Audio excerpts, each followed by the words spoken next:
أعوذ بالله من الشيطان الرجيم.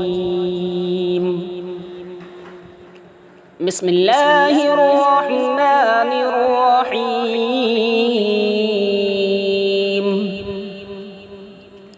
إذا زلزلت الأرض زلزالها وأخرجت الأرض أثقالها وقال الإنسان ما لها يومئذ تحدث أخبارها بأن ربك أوحى لها يومئذ يصدر الناس أشتاتا ليروا أعمالهم فمن يعمل مثقال ذرة خيرا يره ومن يعمل مثقال ذرة شرا يره.